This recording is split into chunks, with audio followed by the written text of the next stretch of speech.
Okay, the next reaction shows by the alkenes is addition of hydrogen या hydrogenation. ठीक है, ये reaction है जो करेक्टरिस्टिक प्रॉपर्टी है भी है और इसका मैंने पहले भी बताया इंडस्ट्री में काफ़ी यूज़ है, इसलिए ये बहुत इंपॉर्टेंट है. So what term hydrogenation mean? The addition of hydrogen. Hydrogenation यानी एडिशन ऑफ हाइड्रोजन. ये कैटालिटिक रिएक्शन है जो कि ख़ास टेम्परेचर पे होता है. Temperature must be 180 degree Celsius and catalyst that is use for this process is nickel. क्या होता है, जैसे इथेन हाइड्रोजन से एक्सपोज किया जाता है इस टेम्परेचर पे निकल की प्रेजेंस में, तो निकल एज ए कैटलिस्ट यूज़ करता है इस प्रोसीजर को करने के लिए.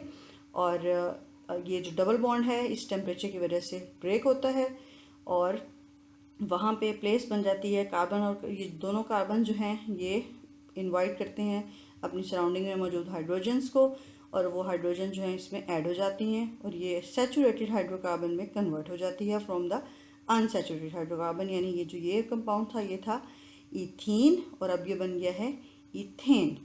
ठीक है, कुछ इस तरह से इसको अगर आप शो करें. So this book surface showing the catalyst surface. तो यहाँ पे कैटलिस्ट पे हाइड्रोजन्स अवेलेबल हैं at the temperature 180 degree Celsius. और वहाँ पे इथेन्स जब आती हैं ब्रेक होके, डबल बॉन्ड ब्रेक होने के बाद, तो वो जो हाइड्रोजन्स जो अवेलेबल थी वो उसके साथ ऐड हो जाती हैं और कैटलिस्ट जो है इस रिएक्शन को कैरी करने के लिए काम जो है फर्दर आगे की तरफ जाता रहता है. ज़्यादा से ज़्यादा हाइड्रोजन आती जाती हैं और कैटलिस्ट पे आके अटैच होती हैं और कैटलिस्ट की मौजूदगी में इथेन जो है वो आपका इथेन में कन्वर्ट हो रहा होता है. So where this hydrogenation is used in the industry, this is used in the production of margarine. Margarine हम इस्तेमाल करते हैं आमतौर पे ब्रेड पे लगा के जी खाते हैं इसको. तो किस तरह से बनती है ये मार्जरीन? हम वेजिटेबल ऑयल में जो वेजिटेबल एक्सट्रैक्ट होता है ऑयल, उसको हाई टेम्परेचर एंड कैटलिस्ट की मौजूदगी में हाइड्रोजन गैस के साथ रिएक्ट करवाते हैं. तो उसके रिएक्शन से जो आपकी प्रोडक्ट बनती है दैट विल बी मार्जरीन. ठीक है, और ये जो है वेजिटेबल ऑयल आपको पता है लिक्विड फॉर्म में होता है और उसमें हाइड्रोजन ऐड होने की वजह से वो आपका मार्जरीन जो है जो सेमी सॉलिड फॉर्म में या सॉफ्ट और हार्ड सॉलिड की फॉर्म में आ जाता है. यहाँ पे इफ़ेक्ट करती है अमाउंट ऑफ हाइड्रोजन यूज़. जितनी ज़्यादा हाइड्रोजन की अमाउंट यूज़ होती है उतना आपका जो सॉलिड मार्जरीन बनता है. Okay, the next characteristic reaction shows by the alkenes, which is also used as commercially, is called polymerization reaction. What polymerization reaction is? The making of polymers. Polymers क्या चीज़ हैं? Polymers कहते हैं हम ऐसे compound को, ऐसे मॉलिक्यूल को जिसमें सेम यूनिट के रिपीटेड जो हों यूनिट्स हों और वो एक ही चेन में जुड़े हुए हों. जिसकी आप एग्जांपल ले सकते हैं तस्बीह के दानों से. ये तस्बीह के दाने जो होते हैं वो सारे एक जैसे होते हैं और एक ही उसमें धागे में पिरो के वो उसका एक नई चीज़ बन जाती है जिसे हम तस्बीह कहते हैं. लेकिन उसमें जो इंडिविजुअल हैं वो सब इंडिविजुअल्स के तौर पे ही होते हैं, वो जुड़े हुए होते हैं उस धागे से, लेकिन वो इंडिविजुअल्स जो हैं वो कहलाते हैं उसके मोनोमर. ठीक है, तो जो तस्बीह के दाने हैं वो मोनोमर और पूरी की पूरी तस्बीह को आप कह सकते हैं पॉलीमर. ठीक है, so the 100 or thousands of alkenes molecules linked together to form long chains called polymers.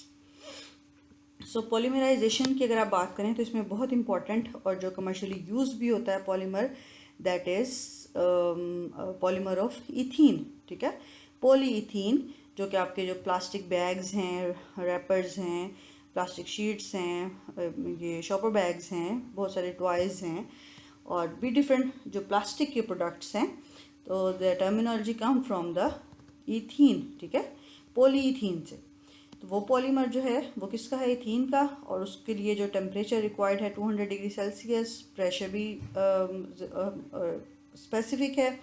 तो इस ख़ास टेम्परेचर और प्रेशर पे आप इथीन के मॉलिक्यूल को जब रखते हैं तो वो आपस में चेन बना लेते हैं और उस चेन के स्ट्रक्चर को हम कहते हैं द पॉलीमर. कुछ इस तरह से ये एक इथीन, ये दूसरा इथीन, ये तीसरा इथीन. ठीक है, at the specific temperature and pressure इनके दरमियान जो है वो पॉलीमर बनता जाता है इस तरह से।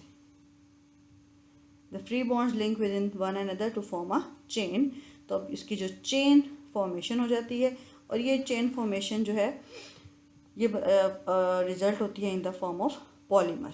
जितने भी मैन मेड प्लास्टिक्स हैं, फाइबर्स हैं, वो सब के सब क्या हैं, वो सब के सब पॉलीमर्स हैं। Okay, if we compare just to learn the properties, chemical properties of alkanes and alkenes, so here are some differences between their chemical properties. Alkanes are totally unreactive generally, जबकि alkenes जो हैं वो reactive हैं। alkanes अगर reaction करें भी तो substitution reaction show करते हैं या combustion reaction show करते हैं, और जो alkenes हैं वो ऐसा नहीं करते, वो addition reaction show करते हैं। ऑक्सीजन के साथ जब बर्न होते हैं एल्केन्स तो येलो फ्लेम प्रोड्यूस करते हैं, और जो आपके हैं एल्कीन्स वो भी येलो फ्लेम ही प्रोड्यूस करते हैं, लेकिन उनका जो फ्लेम है उसका स्मोक जो है वो थोड़ा ज़्यादा होता है।